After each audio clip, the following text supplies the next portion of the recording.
Hey, what's up guys? So in this video we will see how to install Nothing Launcher on the Vivo Y200.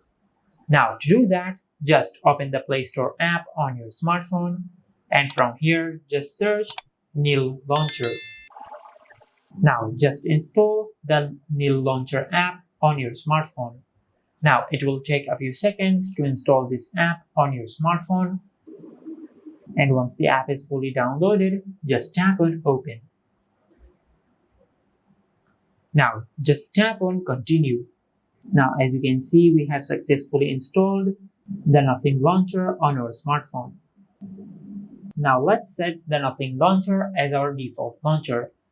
To do that, just open the Settings app on your smartphone and search Default Home app. Now on this list, just select Nil Launcher.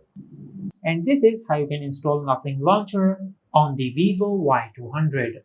If you found this video helpful, please like the video and subscribe to our channel and hit the bell icon to get notified when we upload a new video.